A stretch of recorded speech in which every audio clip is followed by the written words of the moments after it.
자, 그런데 몰라요, 이제. 안 가르쳐줬어. 나도 모르겠대. 당연히 모르겠죠. 아무도 모르니까. 자, 그러면 어떻게 주느냐? 어떻게 대체를 하냐면은 이제 이거를 갖고 대체를 합니다. 자, 이게 실제예요. 이게 실제입니다. 여러분들은 이제 이렇게 써야 돼요. 자, B 아이스크림 회사의 아이스크림 용량을 측정하기 위해서 표본 100개를 추출했어요. 그랬더니 표본 100개입니다. 평균이 어떻게 나와요? 295g이 나왔어요. 표준 편차는 이게 표본을 구해서 나온 표준 편차입니다. 모집단의 표준 편차를 몰라요, 우리는 이제. 그래서 어떻게 돼요? 얘를 씁니다. 근데 20.04인데요. 우리는 뭐를 해요? 표본의 개수만큼 이렇게 나눠서 쓰게 되죠. 똑같이. 그래서 표준 오차는, 즉 에러 범위는 얘를 갖고 계산하세요. 플러스 마이너스를. 이겁니다. 자, 근데 얘 값을 쓰면 안 되죠. 몇 발자국이에요? 얘가 몇 개예요? 이게 몇 개가 있어야 돼요? 오차 범위는? 곱하기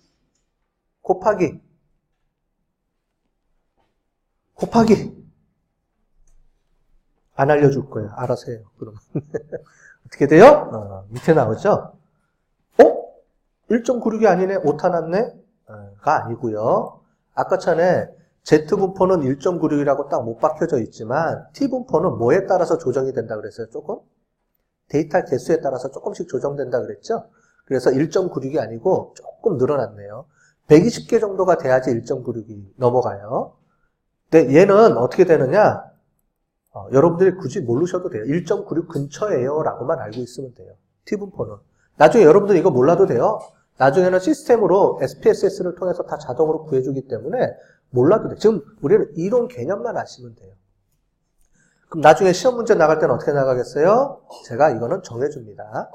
두 발자국 1.96인지 2점 몇몇인지 뭐 이렇게 해서 제가 알려줘요. 다. T가 얼마일 때 계산해 주세요. 이렇게 알려줄 거예요. 그럼 그 값만 집어넣으면 되겠죠? 어디다가? 여기다가. 얘가 뭐예요? 몇 발자국이냐 이거죠?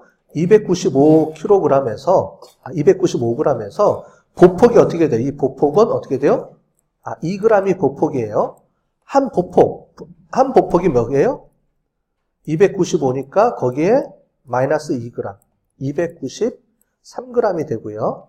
그보다 또 한 걸음 더 나가면 어떻게 돼요? 291g. 이 얘기입니다, 지금. 얘도 마찬가지로. 그러면 요 안에 전체 데이터에 몇 퍼센트가 있어요? 95%가 있다는 겁니다. 우리는 얘를 알려주니까 그래서 몇 발자국을 건너가면 돼요? 좌우로 몇 발자국이요? 두 발자국 이내. 그래서 여기는 1.984 발자국을 계산해 준 겁니다. 그 범위 안에 들어가야, 그 범위 안에 뭐가 있다고요?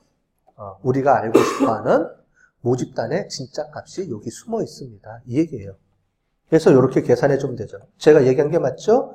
291.03, 여기는 298.97.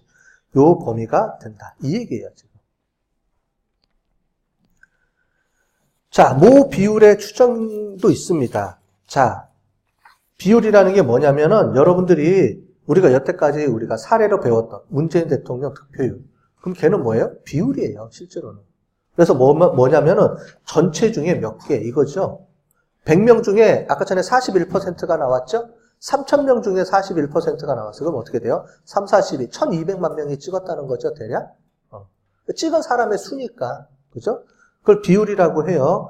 비율일 때는 이렇게 우리가 계산을 해줍니다.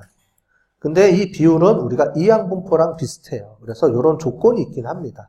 만약에 이런 조건이면 이항분포, 우리가 구하는 T분포를 쓰고 아니면 이항분포를 쓰고 뭐 이런 게 있는데 여러분들은 굳이 모르셔도 됩니다. 그냥 요거는 요런 게 있다라고만 알고 넘어가시면 돼요. 잠깐 제가 설명을 드리면 이런 겁니다. 어떻게 많이 쓰느냐? 자, 고객 이탈률을 조사했는데 150명 중에 나 이탈할래 라고 말한 사람이 14명이 나왔어요.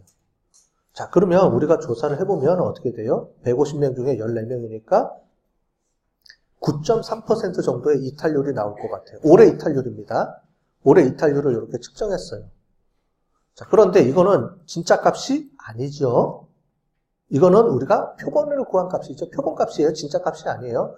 그럼 이제 우리는 뭘 해야 돼요? 이 값을 구한 다음에 사장님한테 보고할 때는 플러스 마이너스 요 정도 범위 안에가 있을 거예요 라고 보고는 그렇게 올려야 돼요.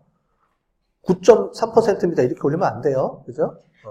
그래서 어떻게 돼요? 우리가 여태까지 배웠던 기법에 따라서 이렇게 하면 됩니다. 요거는 뭐예요? 요거는 1.96.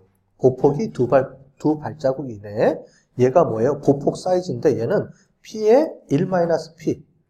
즉 나와 그 나머지 거를 비율을 곱해주고 루트 n은 당연히 샘플이니까 루트 n분의 1로 해준 거고 그렇게 해서 계산해 주니까 이렇게 나온 거예요.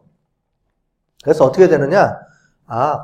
만약에 이탈률이 적으면 한 6.9%까지 될 것 같고요. 진짜 많아져도 11.7% 정도 될 것 같습니다. 요 안에 올해 이탈률이 결정될 것 같습니다.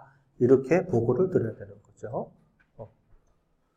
만약 이 범위를 좀 더 정확하게 범위를 알고 싶다 그러면 데이터 개수를 늘리면 되죠. 늘리면 정확한 개수가 더 나오죠. 점점 에러를 좁혀드릴 수가 있으니까. 그죠?